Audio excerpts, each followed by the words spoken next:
psychologist named Selinger came up with the following learning model. There are three zones everywhere should be aware about. The comfort zone, this is where many of us operate, and it's just that, comfortable. It includes everyday activities, such doing the same things and hanging out with the same people. It's the location of the skills and abilities we've acquired.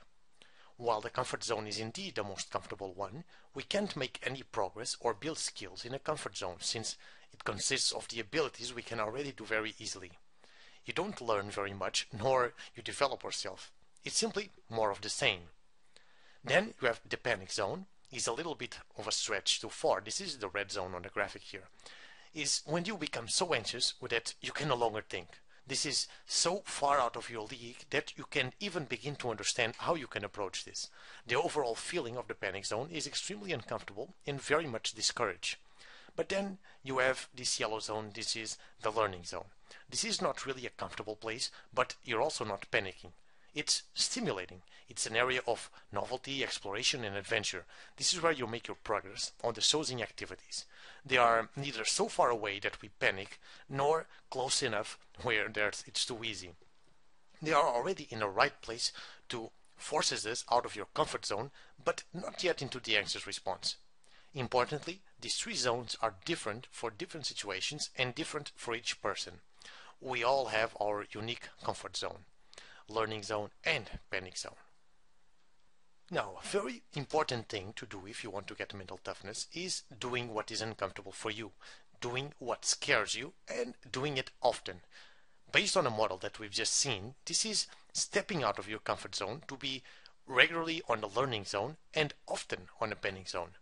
Nothing good comes from always being in a comfort zone. You're always hanging out with some same people, doing the same things in some places. You never really stretch your mind.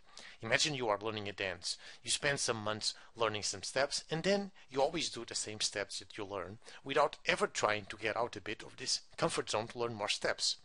Naturally, you won't evolve on the dance that you are learning. For our mental toughness purposes, it's a bit different than learning a skill set.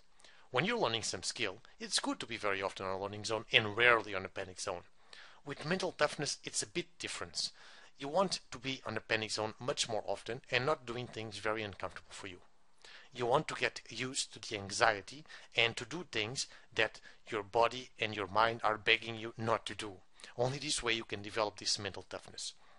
By doing what you hate but you know it must be done.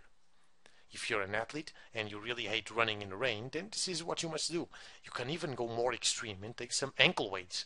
Really, make it inconvenient for you to do it and go do it anyway. Put yourself in this uncomfortable state and do it often.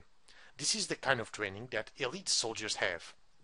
They train in extreme conditions that they completely go over the limits that they thought they had, and the more they do it, the more mentally tough they become. Only this way they are fit for battle. Also, by confronting your fears, you gain courage, and by avoiding laziness, you gain momentum and growth.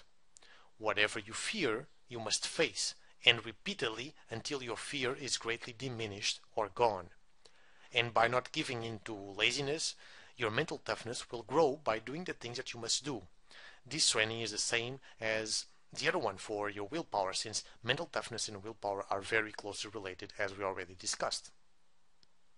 Here are the tasks for you to get uncomfortable. First, whenever you know you have to do something, you go and do it. You avoid inertia and laziness. Second, if you fear to do something, you owe it to yourself to go do it. Third, do the hard things with a smile on your face. And fourth, make things really inconvenient and harder for you. You'll gain mental toughness with enduring suffering with a purpose, and your purpose can merely be to become stronger.